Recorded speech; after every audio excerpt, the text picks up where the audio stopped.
بسم اللہ الرحمن الرحیم۔ السلام علیکم دوستو، کیا آپ سب نے اس سے پہلے کبھی غور کیا ہے کہ اللہ تعالیٰ قرآن کریم کے اندر فرماتے ہیں کہ میں نے زمین و آسمان کو صرف 6 دنوں کے اندر بنایا اور 7ویں دن اپنے عرش پر جا کر ٹھہرا۔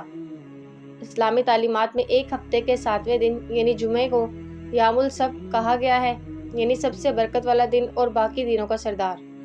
حرم میں کعبہ یعنی اللہ کے گھر کا طواف کرنے کا حکم بھی 7 مرتبہ دیا گیا ہے اور 7 مرتبہ صفا مروہ پہاڑی کے چکر لگانے کا حکم بھی دیا گیا ہے۔ حج کے دنوں میں شیطان کے ہر ایک علامتی پلر کو 7 کنکریاں مارنے کا حکم دیا گیا ہے۔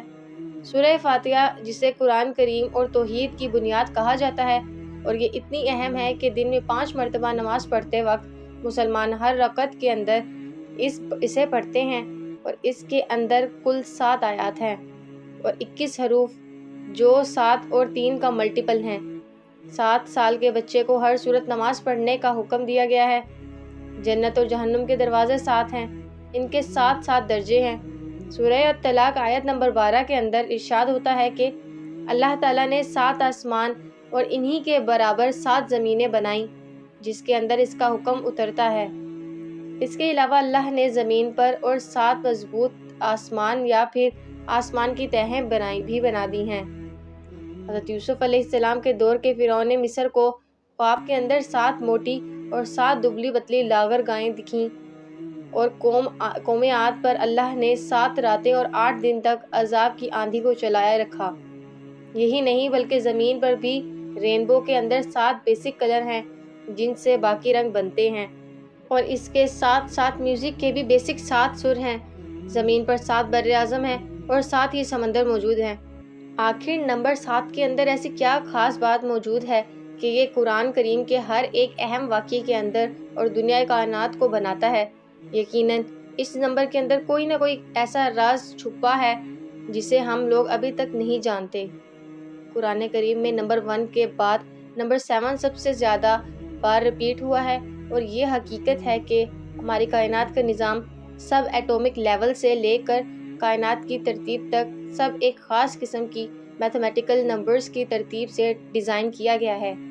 میتھمیٹکس یا نمبرز اس کائنات کی ترتیب کی زبان ہے اور ہماری یہ کائنات فیبوناچی نمبرز یا گولڈن ریشو کی ترتیب پر بنی ہے جسے لیونارڈو آف پیسا نے متعارف کروایا، اور یہ ترتیب کچھ ایسے ہے کہ مثال کے طور پر آپ ایک نمبر کا اسکوائر لیں، اب اس کے ساتھ اسی سائز کا ایک دوسرا اسکوائر جوڑ دیں، اب اس کے ساتھ ایک 2x2 کا، اب اس کے ساتھ 3x3 کا، پھر 5x5 اور پھر 8x8 کا۔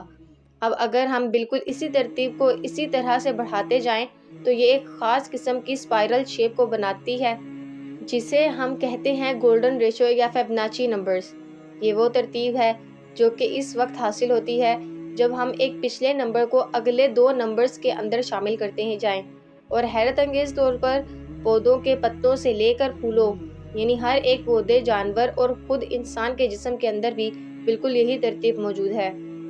سمندر کی لہریں ہوں یا اس کے اندر موجود سمندری مخلوقات یا ہماری کائنات کے اندر موجود پلینٹس اور گلیکسیز، حیرت انگیز طور پر یہ سبھی کی سبھی اس اسپائرل پیٹرن کو فالو کر رہی ہیں، جو کہ ہمیں یہ بتاتا ہے کہ اس کائنات کا بنانے والا بھی صرف ایک خدا ہے جس نے اس پوری کائنات کی ترتیب بھی بالکل ایک جیسی رکھی ہوئی ہے۔ یہ ہمیں کائنات کے ایک خالق یا ایک ہی سوچ کا پتہ دیتی ہے۔ کچھ ہی سال پہلے اس فارمولے کی مدد سے انسانوں نے کائنات کی اس حیرت انگیز ترتیب کی کھوج کی اور انسانوں کو اللہ کی قدرت کی ایک اہم ترین جھلک نظر آئی کہ یہ کتنے پرفیکٹ انداز کے اندر سوچ سمجھ کر بنائی گئی ہے، جیسے کوئی انجینئر ایک بلڈنگ بنانے سے پہلے اس کا پورا سٹرکچر اور اس کے نقشے کو بناتا ہے تاکہ یہ ٹکی رہے۔ پر ہمیں آج تک یہ نہیں پتہ چلا کہ یہ کائنات کے اندر ترتیب موجود کیوں ہے، بس یہ پتہ ہے کہ یہ موجود ہے، بالکل ایسے ہی جیسے ہم نمبر 7 کو اسلامی تعلیمات سے لے کر زمین و آسمان کی ہر ایک ترتیب کے اندر دیکھتے ہیں، مگر اب تک یہ نہیں جانتے کہ اس کے پیچھے خاص وجہ یا میتھمیٹیکل لاجک دراصل ہے کیا۔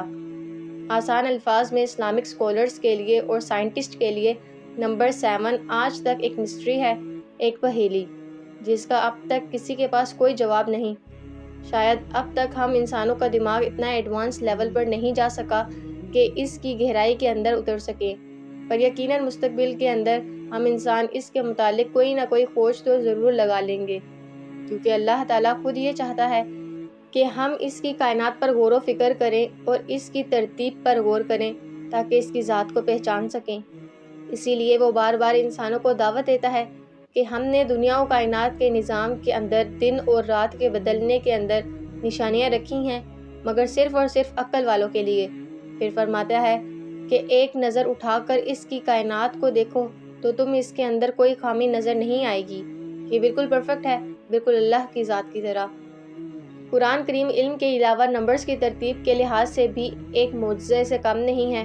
مثال کے طور پر اگر آپ پورے قرآن کا مطالعہ کریں تو لفظ سزا 117 بار ریپیٹ ہوا ہے، جبکہ لفظ معافی 234 بار۔ اسی طرح سے اللہ قرآن کریم کے اندر حضرت محمد صلی اللہ علیہ وآلہ وسلم سے قرآن پاک کے اندر فرماتا ہے کہ کہو، اور یہ کہو کا لفظ قرآن کریم میں 332 مرتبہ ریپیٹ ہوا ہے، اور اس کے جواب میں لفظ انہوں نے کہا بھی 332 مرتبہ ریپیٹ ہوا ہے۔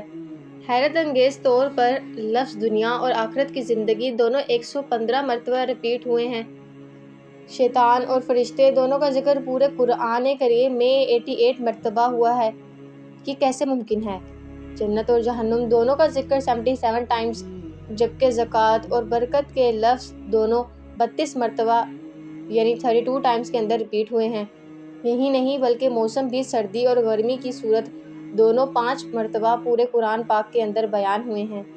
مرد اور عورت دونوں کو برابر 23 مرتبہ بیان کیا گیا ہے، اور اس کے پیچھے لوجک یہ ہے کہ انسان کی تخلیق کے وقت بائیولوجیکلی طور پر ایک بچہ اپنے 23 کروموسومز کو لیتا ہے ماں سے اور 23 لیتا ہے اپنے باپ سے، جو ٹوٹل ایک انسان کے اندر 46 ہوتے ہیں۔